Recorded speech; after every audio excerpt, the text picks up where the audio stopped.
you. Thank you again for being with us today for our research webinar, Fentanyl Contamination, How Can We Clean It Up? And it's my pleasure to introduce our presenter for today, Lukas Oudejans. Next slide, please. Dr. Oudejans is a research physical scientist with US EPA's Center for Environmental Solutions and Emergency Response. Over the past 14 years, he has gained vast experience in Homeland Security programs related to research, development, and evaluation of innovative technologies for the decontamination of materials contaminated with chemical or biological agents. Currently, he's leading research efforts to assess decontamination options for fentanyl-contaminated building materials and approaches for effective decontamination of contaminated PPE. And now I will turn it over to our presenter for today, Dr. Lukas Oudejans. Thank you. Great, thank you. All right, thank you for the introduction, and we can go to the next slide. So let me start this webinar with some background on the ongoing opioid health emergency. First of all, 6 years ago, or nearly 6 years ago, the opioid crisis was declared as a public health emergency by the White House. And it just happened that this morning, actually, the White House declared the combination of xylazine and fentanyl as an emerging threat facing the United States. And this declaration actually triggers a 90-day response to coordinate the national response to this specific threat. As you can see in this graph, the number of fatalities of overdoses is ever increasing. And the thought was maybe that due to the COVID-19 pandemic, this would actually drop down. It's actually just the opposite. The number of overdoses actually has increased significantly in the last 2 years, with more than 80,000 deaths related to synthetic opioids. Where are they all coming from? Clearly, most of them are coming from fentanyl and highly potent synthetic opioids and its analogues that are on the market and readily available. Next slide, please. So what does it lead to? It leads to multiple contaminated sites. Shown on the top left is an example of what can be found in mixing houses or pill factories, where people are trying to mix fentanyl with other benign compounds to make something that is of interest to their clientele, and eventually it gets discovered and it requires cleanup of such a site. Other examples are on the bottom left is trucks that may have been used to transfer fentanyl coming across the border from Mexico into the United States, and they are hidden in compartments and may eventually, after confiscation, leads to the needs to clean up such a truck for reuse into the normal commercial traffic. Top right is an example of what recently has occurred, where fentanyl was smuggled into prisons. And you may have to work with cases where they need to be cleaned, where prison cells need to be cleaned up. Another example can be on the bottom right, is where an emergency room from the hospital gets contaminated when a person comes in who may have overdosed and may still carry fentanyl as a powder on their body with them, and may cause therefore contamination of an emergency room. So clearly there are all kinds of possibilities of sites that can get contaminated. Next slide, please. So a little bit of a background again for those who are not familiar with fentanyl. Fentanyl is a strong synthetic opioid that is roughly 50 to 100 times more stronger than heroin, or even 100 times more stronger than morphine. The main routes of exposure happens to be inhalation and ingestion. We should not exclude dermal exposure, but it is unlikely that it will lead to toxicity unless you are exposed to significant amounts of fentanyl on your skin. The presence of fentanyl salts or powders in this case will lead to a possibility of inhalation of particulate when it is disturbed from surfaces. And that specifically route is something that needs to be mitigated. And that's why we actually need to address this as a problem for remediation. Next slide, please. So the outline of my webinar is to talk a little bit about the EPA response and fentanyl responses so far, identify a product that was developed a couple of years ago, the fentanyl fact sheet. Then I will go into some of the research gaps that were identified while we were developing the fentanyl fact sheet. And that one of them was related to decontamination. How do we clean up contaminated areas? I'll give a little bit of a recap of how we approached that as a research study and show you results that came out of that effort. And then I'll transition into essentially looking at a case study of a contaminated prison cell that occurred in EPA Region 10 on the West Coast, and show you essentially how EPA not only just did the cleanup, but also how the communication was with our Office of Research and Development and responders in the field to determine the decontamination strategy. Lastly, I will be talking about some other ongoing fentanyl research efforts. I'll provide you with some resources that you can look up further. And last but not least, I'll give you a little bit of information on fentanyl research within EPA itself. Next slide, please. So this slide is kind of a little bit of a repeat of what I already mentioned earlier. EPA has responded in many cases with technical support for how to clean up various premises in Indiana and the state of Michigan. We also looked at how do we clean up and sample, for that matter, also vehicles that were confiscated in Nebraska and Missouri, and recently actually provided information on how we would clean up an emergency room in Connecticut. There are also, again, possibility or likelihood that contaminated areas extend to prison cells where fentanyl is smuggled into a prison and eventually will require some kind of decontamination of those areas. And there are many other cases that are not mentioned here on this slide where we provide technical support. The last one, and I will talk about it in more detail in this webinar, is a case study where we indeed had a contaminated prison holding cell, and we will be talking about that later. Next slide, please. So the first efforts that came out of EPA was already dated back to 2017, 2018.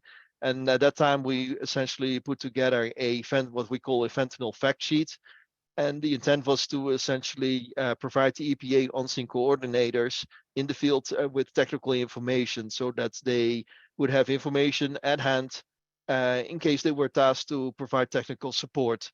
This was clearly intended to be ahead of the curve for any kind of possible EPA involvement as boots on the ground in the cleanup and remediation of contaminated sites. It also actually functioned to help local and state and county hazmat partners with the most critical information needed for a safe response at an opioid contaminated site. Next slide, please. So this effort actually came to light in 2018 as a fentanyl fact sheet, and the picture on the right shows it. There is a QR code in the middle of the screen, and you can probably take a picture of it, and it will direct you directly to the website where this specific fact sheet resides. It's not a single sheet, it's an 11-page document, and it is clearly not intended as a statutory or regulatory authority document. It is a living document in the sense of that we are still planning on making updates. We're in 2023, and they are long overdue. A couple of things that come to mind of what is in this fact sheet. There are sections about characteristics, occupational exposure limits, sampling, analysis, decon, cleanup approaches, at that time, at least in 2018, related information to waste management, as well as a long list of references. Next slide, please. So some of the identified gaps while we were developing the fentanyl fact sheet are related to toxicology, sampling and analysis, and decontamination. So related to toxicology, it was clear that a lot of information was available on clinical exposures, but not on environmental exposures. Neither was there peer-reviewed information to determine any kind of residential clearance goals. That's something that is still a gap at this moment, on the EPA side at least. Related to sampling analysis, we recognized there was a lack of sampling and analytical methods, including for the newly developed analogues, the fentanyl analogues, as well as degradation products that may come from either natural attenuation or from decontamination itself, the degradation byproducts, in various environmental matrices, your soil, water, air, and wipes to the sample surfaces. Third area where gaps were identified was related to decontamination. At that time in 2018, there was no really operational relevant information available. The only information at that time available was essentially basic chemistries on what would work and what potentially would not work, but it was done in a more organic chemistry type of lab setting and did not address peculiarities related to actually sampling of surfaces. Next slide, please. So this webinar will actually focus on this bottom part and gives you kind of an update of the research that was conducted once we identified this was a significant gap. Next slide, please. So before going into the details of the research itself, let's step back for a moment and think about what do we mean by decontamination. Because a lot of times when people talk about decontamination, it's also important to understand what's the intended purpose of decontamination. The first one that I identify here is essentially people may talk about decontamination of skin. Well, in that case, I would refer to what NIOS provides as information, and the current guidance is that if you ever had fentanyl on your hand or skin, you probably would be best off to wash it with soap and water, and that would be the most efficient approach to do that. It's also recommended to not use a hand sanitizer, because a hand sanitizer actually can facilitate the transfer of fentanyl into the skin and into the bloodstream. So that's something that is not recommended. Neither should you ever use bleach on skin. Next slide. The other thing that comes to mind when it comes to decontamination is a decontamination of your personal protective equipment or your gear in which you are in when you are responding to an incident. In this case, we follow also what is already written by NICE as well. Is like soap and water probably can do a very good job in physically removing fentanyl. Keep in mind that soap and water do not degrade fentanyl. We'll talk about it a little bit later. So you were essentially physically removing it, but you may be able to remove quite a significant amount from your PPE or gear without going through a more difficult process of applying a specific chemical that is potentially capable to degrading fentanyl on the surface. If you should choose that approach, then you need to select a decontaminant that actually degrades such a chemical very rapidly. Knowing that you cannot really wait for an extended period of time in waiting for that product to work on the PPE or on your gear. Usually there's a short time available, and therefore that reaction needs to take place very quickly. Next slide, please.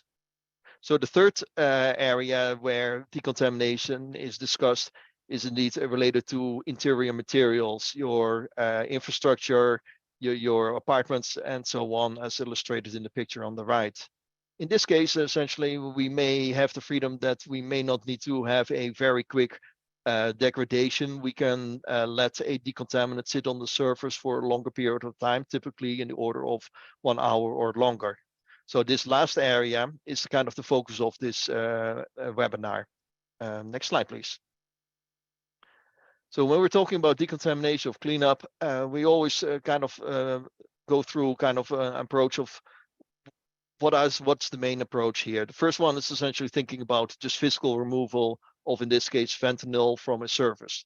So the first option would be like, can we use water maybe with a detergent to help in facilitating that transfer? And it actually turns out to be working reasonably well from non-porous, smooth, hard surfaces. But by reasonably well means that you will still have a significant amount remaining that may be still highly toxic. Plus the fact is that whatever is coming off the surface will still contain fentanyl. And anything that therefore is created as liquid waste will still remain highly potent with the residual fentanyl. The other alternative for physical removal would be working with an approach of HEPA vacuum of surfaces. That's something that we have not further investigated, but it is a known approach in for other chemicals of concern, and it could be suitable for fentanyl as well. But you have to be extremely careful because you don't want to aerosolize or redistribute the fentanyl into your area that you're actually trying to decontaminate. So the next option is then essentially, let's look at options for the chemical degradation. And we have found out, and we'll talk about it in a moment, that some of these decontaminants that are on the market and available to the public are actually effective in degrading fentanyl. The last point is then to point out is that likely when you are tasked to do a surface decontamination or interior decontamination, you will be using a combination of both, being that you may be applying a chemical product through a spray application, then let it sit on the surface for 1 hour, and then actually do kind of the physical removal of what is remaining on the surface as residual liquid. So you are combining now a physical removal and a chemical degradation action into the overall cleanup approach. Next slide, please. So when we started this effort, and I alluded to that earlier, there was very limited information available on possible decontamination approaches. The closest information that we could find was at that time was a paper by Li Hongqi in 2011. And they did a thorough study in which they identified various chemistries that would be suitable in degrading fentanyl. However, it did not really address anything related to actual decontamination efforts on surfaces. And we have seen for other chemicals, there's a significant difference between an approach that is essentially your wet chemistry on the bench scale and something that you have to do on the surface. Next slide, please. So the approach of the research that we conducted was to look at decontamination of building materials contaminated with fentanyl, hydrogen chloride salt on surfaces. We tried to do this under as realistic conditions as possible. And what do I mean by that? So one thing, first of all, we looked at various decontaminants side by side and looked at different chemistries that were actually degrading the fentanyl. The other thing that makes it more realistic is look at the representative amount of decon solution per area. And by that mean is you don't want to do a test where you are super saturating a surface area with a significant amount of liquid that is not feasible in a normal response. So you need to do something that is more practical and that can be implemented at the field scale.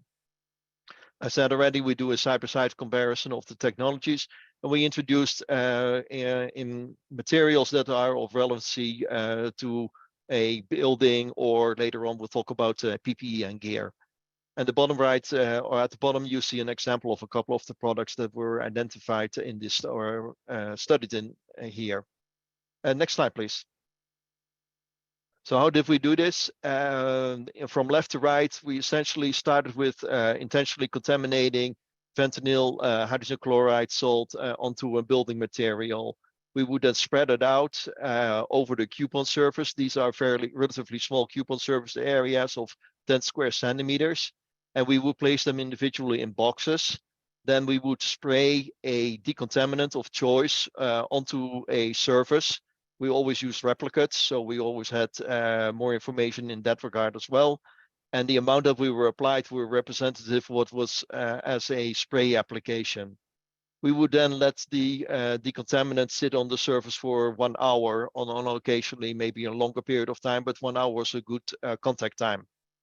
After that, we would actually take the coupon out of that out of the box and separate it from any kind of runoff of the liquid that would form in that box. So we would be extracting the material with potentially residual fentanyl on it. We would also collect information on what was in the runoff, what was actually physically removed from the surface, but may actually still be present, therefore, in the runoff. We followed this by liquid chromatography, mass spectrometry analysis for the analysis. And that essentially then gives you information on how much is recovered in fentanyl after this after this chemical degradation process.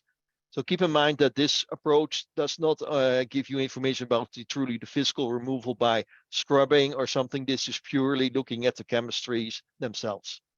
Next slide, please. So this is a high-level overview of the results that came out of this study. So in this graph, you'll see on the vertical axis, you see the decontamination efficacy. When you have 100% efficacy, that means that every molecule of fentanyl would be removed from the surface. Getting 100%, as in 100.000%, is almost impossible. Typically, we are already pleased if we get in the 99 or 98% range. What you therefore see that the higher the bars are in this graph, the more efficacious the technologies are. On the horizontal axis, you will see the various decontamination solutions that we tested. And they range from the left from water to products with PEA, with bleach, all the way to the right to Dahlgren Decon as another example. You see different colors. They represent the various materials that were tested. I should recognize that not every material was tested for each of the decontamination solutions, but that gives you an idea of how efficacious the various products are. One of the things that you may see actually is that there is not much of a difference between whether you were actually applying this approach for a material like glass or acrylic or a stainless steel surface. Overall, values were fairly the same, very much the same across materials. So what you can see on this graph, if you look from left to right, is that water, as an example, or the product OxyClean in water, is not doing anything with fentanyl itself. It may do a physical removal step, but it does not do any kind of degradation. The amount that you're recovering is almost the same as what you started with. When you then move to the right, you see that it actually progresses slowly to better efficacy. And especially in the series that we tested with various bleach solutions, you see that there is an improvement in efficacy. Bleach itself, if you buy it as out in the store, in a bottle, it has a high pH of 12. That actually gives you a 65 or 70% efficacy, but it is not really something that you were aiming for. It turns out that when you adjust the pH to a lower value, all the way down to pH of 5, so more in the acidic range, you actually get a very high efficacy in the more than 95% range. And that is then essentially equal to other products such as an Easy Decon DF200 and Dahlgren Decon products, both of them highly proprietary products that are more difficult to obtain for the regular or for the infrequent users. The take-home message is essentially we wanted to essentially identify as many products as possible that are efficacious. Also recognize the ones that are not working well, so that people are not misled by buying a product that actually does not work at all. Next slide, please. So this graph kind of gives you a summary of what we saw in efficacy, going from things that are not working. Water, as an example, is only just good maybe in physically removing, but does not do any degradation, all the way down through the various bleach approaches, down to products that are based on chemistries related to peracetic acid or activated hydrogen peroxide. The second column actually identifies these active ingredients ranging from water having no active ingredient, all the way down to various chemistries related to hydrogen peroxide, hypochlorites, your bleach chemistries, as well as peracetic acid. And the lower you go in this table, actually, the better they perform. I should point out that EPA never endorse anything, so this is just a objective identification of what worked well in this specific study. So the other thing I wanted to point out is that when you select a decontaminant, you should also pay attention to whether there is a possibility that it may actually create byproducts of concerns. And we did a limited byproduct assessment and did not find really evidence of stable byproducts that were of concern. However, we recognize that additional research is needed to have a better understanding of any kind of degradation chemistries and any kind of byproducts of concerns.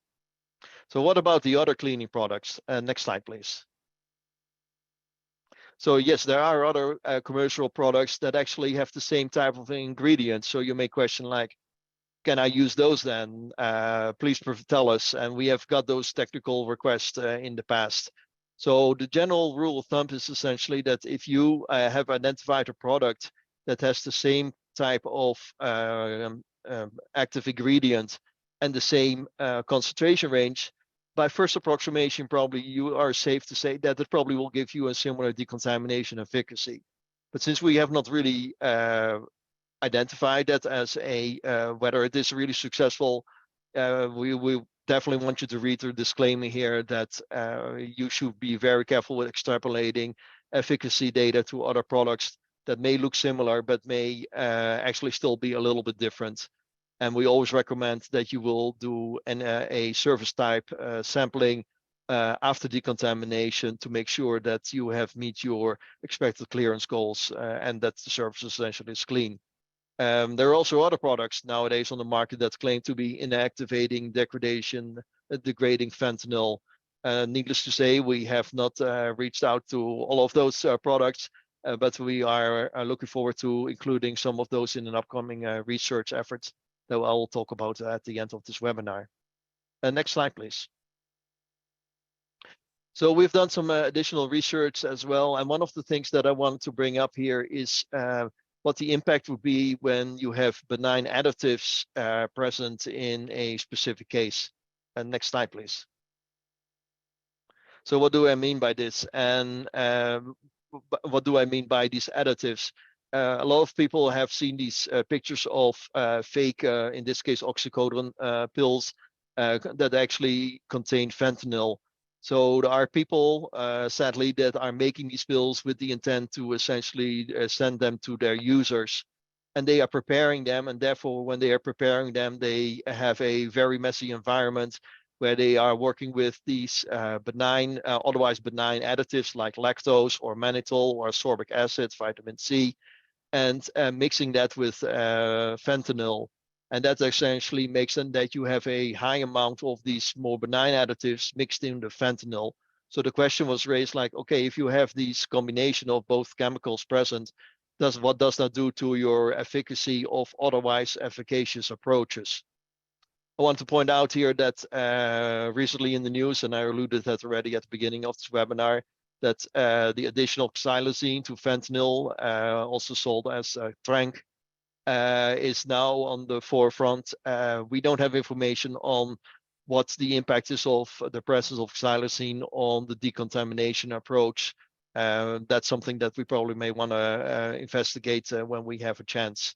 So the next slide shows you essentially what happens with the decontamination efficiency in the presence of various benign additives.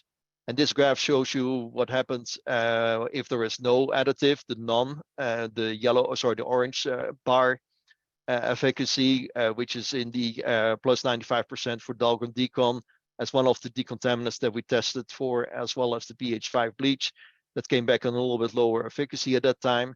But you see a sequence that when there is a significant amount of lactose, as an example of mannitol present, there is not much of a difference in the efficacy overall. That does not change much. However, if there is a presence of ascorbic acid, vitamin C, you see a significant drop in the overall efficacy when this product or these products, Dahlgren Decon or pH5 bleach, was applied.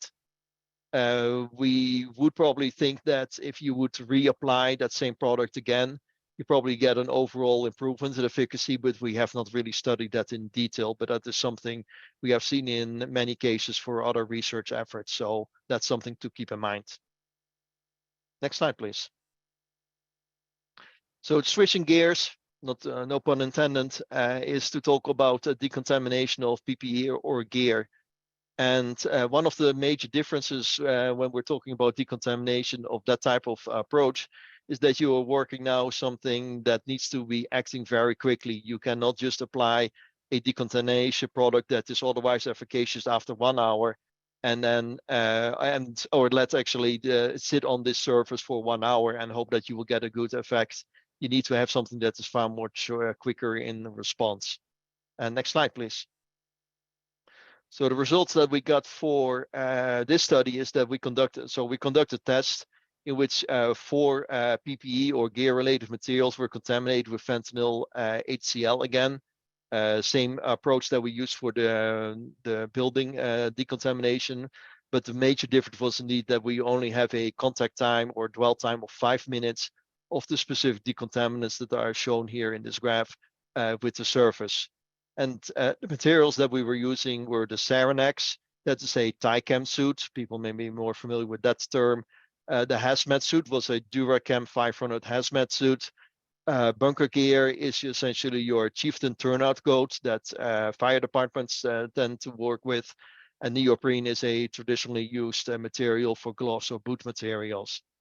And what we found essentially is actually that after only a 5-minute contact time, we got actually a very good efficacy for not only the modified pH5 bleach, which was also a highly efficacious approach for building decontamination, but also for a diluted Dalcon Decon product.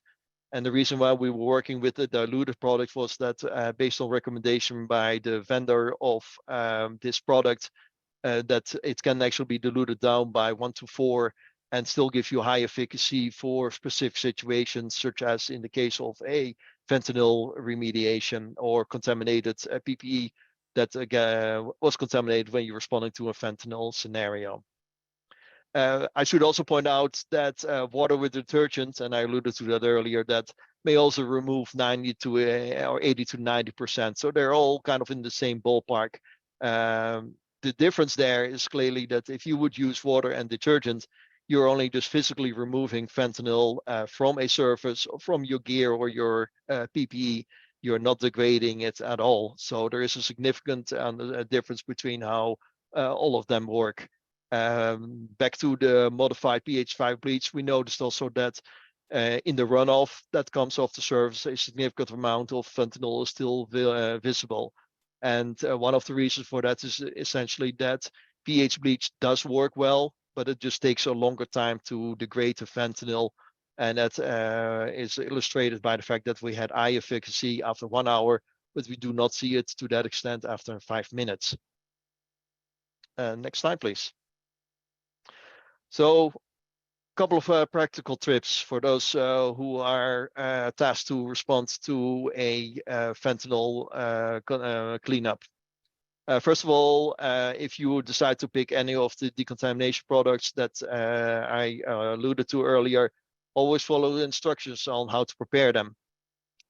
We have seen in our research that when you apply it by spray, that works very well, but caution should be made that you don't want to overspray it and don't apply a high amount of pressure to the spray, because you're essentially physically removing the fentanyl and therefore spreading the contamination to other surfaces. So a gentle mist approach is kind of the best way to apply a decontaminant to a surface. The other thing that we have noticed, and that may have been visible also in some of in the data that you saw earlier, is that on occasion fentanyl tends to aggregate on the surface when you are applying a decontamination solution. And when it essentially clumps together, it essentially slows down the degradation process, because the material transfer between the decontaminant and the fentanyl itself slows down significantly, and essentially stops the degradation from occurring on the timescale that you wish that it would occur. So this is something to watch out for, that if you try to decontaminate the surface, watch for any kind of aggregation, because that may actually suggest that your decontamination approach may not be as effective as it can be. The 1 hour decontamination dwell time was working in most cases. We have some additional data that I didn't show here that indicates that a longer dwell time may actually help dissolving those aggregated clumps of fentanyl further, and leading to an even better overall efficacy. I've alluded to bleach products a couple of times, and we saw that a acidified bleach works much better than bleach out of the bottle. We need to draw your attention to the caution that when you are preparing such a bleach solution, it releases a significant amount of chlorine gas. So therefore, the preparation needs to be done in a well-ventilated area, or maybe preferably outdoors, away from other people. And you should also note that you need to use appropriate respiratory protection when you are applying this to surfaces in an indoor environment, especially. Next slide, please. A couple of other practical tips. You cannot just leave the remaining residual liquids on the surface and think that you have completed your task. Needless to say, you will need to be removing residual decontaminants from the surface using probably just soap and water, or initially just a dry removal, and then followed by soap and water as part of the physical removal hybrid strategy. Keep in mind that sometimes the remaining decontamination liquids on the surface can still hold some of the unreacted fentanyl, so that will be part of your hazardous waste stream to consider. You should always conduct surface wipe sampling to determine whether the surface is clean. You can just not blindly rely on that 99% is going to work. again, those efficacy values are based on a starting value of, in this case, I think it was 1 gram per square meter of fentanyl, and you may have different type of ranges to deal with. I alluded to in one of the previous slides that when you have additives or adulterants present, it may actually change your overall decontamination efficacy. So keep that in mind. And last but not least, and I mentioned that before, is that the most effective approach is going to be a combination of physical removal, wipes, dry wipes, and your chemical application as a best approach. So next slide, please. So this is a transition essentially to a study that, or a case study that happened just over a year ago. And I know there's a lot of text on this slide, but I'll try to highlight of the scenario that happened. So in this case, EPA was involved in, and you will see how that happened, in a case where a county jail cell was contaminated with fentanyl.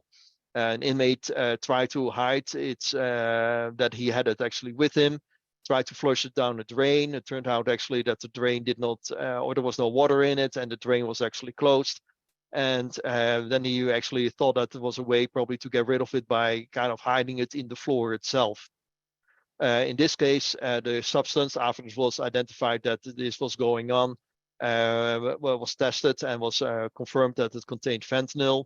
There was clearly a case of where the correction officer and a patrol deputy were evaluated and treated for exposure to fentanyl, as well as inmates in the surrounding areas.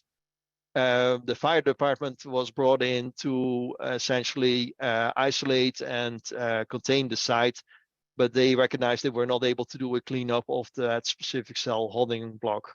So they reached out, in this case, to the Oregon Department of Environmental Quality. This was in Region 10 of the US EPA, to help out in using their clandestine lab or meth lab cleanup contractor. However, since this was in a laboratory, that actually didn't work. And that led to a request to US EPA by Oregon Department of Environmental Quality, as well as the Josephine County Public Health Department, to request for assistance from EPA in conducting this removal action. So this was the first time that EPA was actually doing the true boots on the ground remediation of a fentanyl contaminated site. Next slide, please. So the way this worked was that EPA then mobilized an on-scene coordinator together with EPA contractors to assess the site and conduct the cleanup and decontamination measures.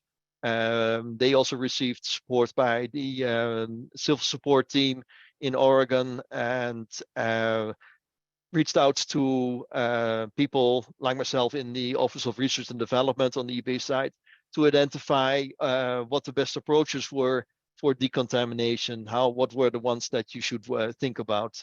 They also requested support in the analysis of samples, and that support was provided by the EPA's mobile lab analysis lab that resides in the Office of Land and Emergency Management. The information on how this was actually all conducted is publicly available at the link on this website, and once you have access to the slides, you probably can click on them directly as a hyperlink. Next slide, please.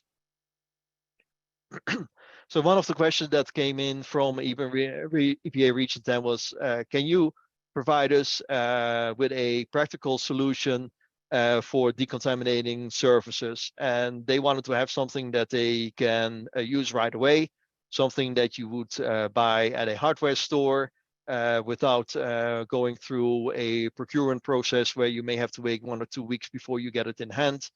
And preferably they want to have something that was a low cost. So based on the research that you saw earlier, we recommended to them that you should probably think of using the product of pH modified bleach down to a pH of 5. And again, this mentioned already earlier, and they followed this procedure that if you want to use this, make sure that you prepare it in an outdoor environment. And during the application, you will see that in a moment, make sure that you wear appropriate respiratory protection. Next slide, please. So this is what they did. You see on the right side, you see two people actually mopping the floor shortly after they applied pH 5 adjusted bleach to these surfaces.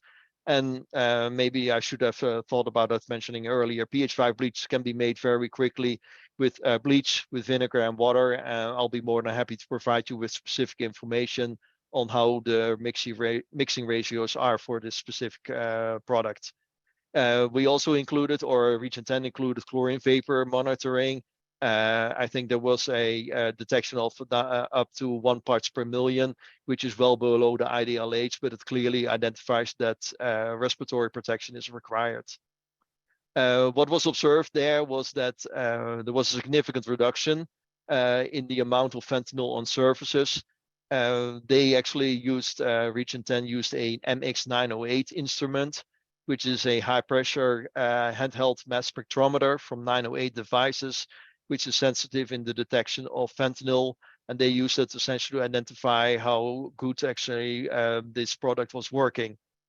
They also collected samples at areas that were adjacent to where the MX908 samples were taken, and they were sent to the EPA laboratory analysis for using a confirmatory method. In the long term, at the end, essentially, the facility was considered to be clean and it was returned to regular use. Clearly, this was all done by EPA 10 and their contractor support. This is their job, and they did a tremendous job in doing this on a very short notice. Next slide, please. So, do we have all the answers? Clearly not. But there are things that we're still working on. One of the things, and I mentioned that in the earlier part, is that we're still addressing how clean is clean enough. We are still working on a process that will determine health-based cleanup values for EPA. We know that some of the states are working on that on an individual basis. We also are aware of that there is a current target remediation goal developed for the San Francisco Department of Public Health, and that is a number of 0.1 micrograms per 100 square centimeters, or as many people will say, 0.1 microgram per sample, and then it is assumed that the sample area is 100 square centimeters. And that number is actually based on an exposure modeling review of fentanyl contamination, and that led to this criteria goal for San Francisco DPH. There's also a number for carfentanil that's a factor 10 lower. So how about all the other fentanyl analogues that exist? I did not mention them all. There are potentially thousands of them. The graph on the top, on the right side actually alludes to that of the confiscated fentanyl or opioid, 75% is fentanyl itself. But there are other ones that are likely even more toxic that are on the market that we probably need to find out how can we remediate against those, carfentanil, remifentanil, and others. So we're working on research that will start over the summer that will look into that. We'll take the same approach that I alluded to earlier and take some of the decontaminants that were successful fentanyl and see if they are also efficacious for these specific analogs. We'll also probably look at volumetric approaches, and by volumetric approaches, I mean, can we use a type of fumigation that can be possible to degrade fentanyl that is in a larger volume of a confined space, or not a confined space, but in a large area. That might be an easier approach. It takes longer time to set up, but it is volumetric in nature and does take care of every surface in essentially one addressing, instead of that you have to go surface by surface by surface as for surface decontamination. Next slide, please. So a couple of things about other fentanyl research that is ongoing by EPA. First of all, Dr. Stuart Willison has done a lot of work relating to sampling and analytical method development. And a very high level outcomes of his research is shown in this blue bar at the top of this graph. He looked in detail, into wipe sampling method developments and started with asking questions like, okay, if we have a wipe, what is our best solvent that we would use to get to an efficient wiping method for fentanyl or fentanyl analogues on surface. And what he found was essentially that if the wipe is wetted with methanol, that works better than a isopropanol wipe, or it works even better than a wipe that would be wetted with a water acetronitrile wipe. He also looked at different approaches of wiping the surface itself, and he found that the cotton gauze wipe was actually better than a cotton ball, and that was equally as an EPA pre-wetted wipes, which may actually be helpful or maybe easier to get, where we're not as efficient as a cotton gauze that was, in this case, for example, wetted with methanol. This information will be available in a journal publication very soon, and it includes also evaluation and analytical methods. The second research efforts that is led by John Archer takes the bench scale research of the PPE decontamination results that I showed earlier this webinar, and uses it to assess decon options using full-size mannequins as to identify appropriate decon line choices. That work has only just started a couple of months ago, and that's in full progress. Last but not least is a research effort led by Dr. Matthew Magnuson, and he is looking at the waste, or the more specific, the liquid waste from decontamination activities, and to determine what type of treatment is required prior to disposal of such waste. Next slide. So this is kind of a last slide of where is information to be found. On the left side, actually, there is another product that has come available to the public, and that is the EPA Voluntary Guidelines document. The full title is actually Voluntary Guidelines for Methamphetamine and Fentanyl Laboratory Cleanup. That product actually already existed in 2009 as a to provide technical guidance for state and local personnel responsible for meth cleanup. In 2021, we added a significant amount of text related to fentanyl cleanup. So that is available. Available is as well the fentanyl fact sheet that I talked about. And on the right side are a couple of products that came out of the research that I talked about in this webinar. There is a technical brief, a summary document that talks about the various options. We have an EPA report that goes in great detail on how the research was conducted. And there's a journal publication that you can see. All the products are available directly from our emergency response website in the Office of Research Development. If you take a chance to take a picture of the QR code, it will direct you directly to this webpage. And the next slide is essentially a slide of acknowledgement and disclaimer. This is not done by one person. I'm just presenting the work of many others. I recognize that there were a lot of people involved in development of the fentanyl fact sheet, doing the decontamination studies, not only just guiding it, but also providing feedback and input on what the best approaches were, how to conduct the research. I definitely want to recognize Michael Boykin from Region 10, who was the lead for the remediation of the prison holding cell in Region 10.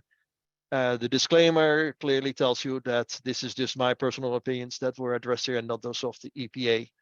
And we can go to the next slide, and that is also the end of my presentation. And I'll be happy to answer any questions. Thanks so much, Lukas. We do have a few questions in the chat box, so I will be reading those off to you to answer while we have a few minutes. First, the question is the fentanyl decontamination / cleanup process similar to that of meth? That's a good question. It's somewhat different in that for meth itself, the meth remediation tends to focus more on a lot of the other chemicals that come, because meth most of the times is built or is made by people, and the remediation of meth therefore requires how do you deal with all the various products that come into mind when you prepare meth. So that's a kind of a different approach. The fentanyl that I've been talking about, essentially we're talking about fentanyl degradation of the product itself. There is very limited information on how to degrade meth itself. There are only a handful of publications for that. That's still probably a gap that needs to be addressed. Thank you for that answer. Next question is, can we wash our hands with cold or hot water? Good question. I think that's always depends a little bit what happens. I think lukewarm is always what lukewarm water is probably what is always recommended. I think that is the best. But if you only happen to have cold water, then in this case, I think it's probably still a good approach. In the case of fentanyl powders, clearly that's kind of where the connection should be made. A powder itself on the skin is not likely to absorb into the skin. However, clearly, when there is some kind of mechanism that will make that happening, then you have to watch out for it. Hot water may open up pores a little bit more, so that may not be the best thing, but I highly recommend that you may want to reach or look up on the websites that talk about it a little bit more from our colleagues from CDC. Can you use EPA regulation disinfectants such as DF-200 to legally clean up fentanyl, even though it isn't listed on the label for this use? Yes, that's a question that has been raised, I think, in the past. When there is a registration for a specific product, then it tends to be registered for a specific purpose. And the purpose is most of the times is on the pathogen sides. Clearly, right now, there is a tremendous effort ongoing, or that has maybe already kind of stabilized right now, for products to be registered with EPA for related to COVID-19 SARS-CoV-2. They may be registered for that purpose, but that does not tell you that they are registered for other purposes. The manufacturer may say that it works well, but the EPA is not the one who will say, yes, we are approving the product for use for, in this case, remediation of a fentanyl contaminated site. Thank you. I'm going to just just hop around here for a few more questions. Mhm. All right, let's see. Is this cleanup for fentanyl in powder form only, or for tablets too? Tablets also. Yeah. Okay, so that's a very good question. If you would come across intact tablets, then it's probably much more easier to essentially collect it carefully, wear gloves, protect yourself, and collect it in a sturdy bin. Make sure that it does not can rupture, or make sure that it is captured in a controlled fashion. That will become part of your waste stream. I'll recognize that, but that is definitely a much more favorable approach than to try to decontaminate it on the spot with a decontaminant that we are just talked about here. Can you use a decontaminant that I alluded here to degrade chemical, a fentanyl in a tablet? Potentially, yes, but that probably requires you then to crush the tablet in a controlled fashion. And that is essentially now a waste type of approach, waste management approach that we have not really fully discussed or have addressed here. So I probably hold off in providing recommendations there, but tablets intact, I would recommend that you would just physically remove them and focus your decontamination approach that I alluded here on things that are broken in pieces, powder that you see spread around in your indoor area. Is using water to prevent dust aerosolization an acceptable approach to protect responders from fentanyl, similar to the idea of wetting down asbestos sites? That's I think that is a valid approach. It will help with like the person who asked the question already said, it reduces dust, suppresses dust, sorry, and that can actually work for fentanyl as well. Just keep in mind that when you spray a lot of water onto surfaces, then you may have to keep an eye of where the water goes, because it may actually then also migrate into maybe porous materials that you have, and therefore it drags fentanyl into a porous material. So be aware of what you're applying as fentanyl, as a water application. How does activated hydrogen peroxide differ from hydrogen peroxide? Yes, that's a very good question. So two of the products that we identified essentially had hydrogen peroxide, as I say, hydrogen peroxide. The product Easy Decon DF200 that was mentioned on these graphs essentially is a product that has three components. One of them is essentially a surfactant-based component. Then there is a component that is your hydrogen peroxide solution. And then there is a third component, and that is a little bit of diacetyl. And when you mix this in the right order, it creates essentially peroxygenated compounds, and they're essentially your peracetic acid or peroxyacid related chemicals. And that is what is by the manufacturer called activated hydrogen peroxide. What is the quickest effective method of post-cleanup surface decontamination verification? For the verification, if that is truly the question, then it would be essentially wipe sampling and determine how much is remaining on the surface. That will require probably analytical capabilities. I did not address that in this specific webinar, but we'll be more than helpful. We'll be glad to allude you to potential laboratories that can help you with that. You mentioned vacuum HEPA filters. Would that be the same type of disposal as pills? No, pills, if you are talking about intact pills, you can vacuum them into a canister. I don't have full experience with that, so I'm a little bit hesitant to recommend that. I think that if you have a finite number of intact pills, I think it's better just to carefully pick them up using some kind of tool, or if you wear double protective gloves with your hands and collect them in that manner. That might be more advantageous than to deal with an HEPA vacuum approach where you may actually create more dust by accidentally touching something.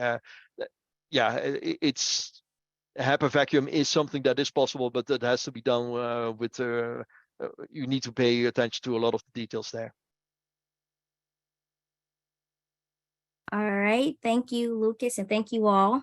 We are near the end of our presentation. So if you all, I know we cannot get through all of them. Great questions, you all.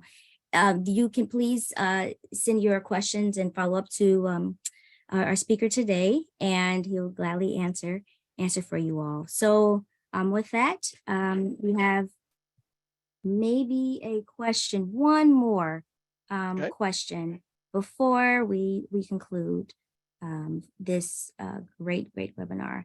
So let's see if I could scroll down. Okay, well, this is a PPE question. Let's see.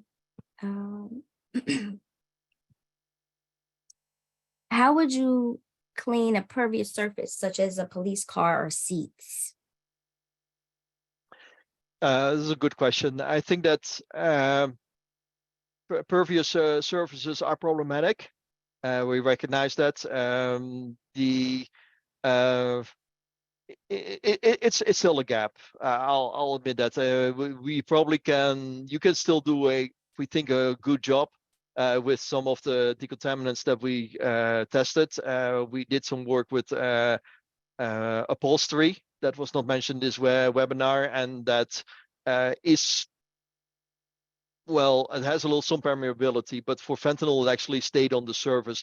It depends a little bit on what is the level of contamination of fentanyl and how it represents itself or presents itself. If it is really a clear powder form that is visible, then likely you can use any of the products. And if you just have to make sure that it stays as much as on the surface rather than that it soaks into it. If it is a really porous material, we have to be careful with recommending any kind of liquid contamination approaches, because that will drive the fentanyl into a surface. So police cruisers hopefully have a lot of non-porous materials. If there are porous materials in there, then likely you probably may have to remove them and just make them part of a waste stream. That's probably just the best answer I can give you here. Very well. Thank you so much, Lukas, for your time. And thank you all for attending this webinar. We are at now 3:01. So with that, we can conclude. Thanks all. Thank you.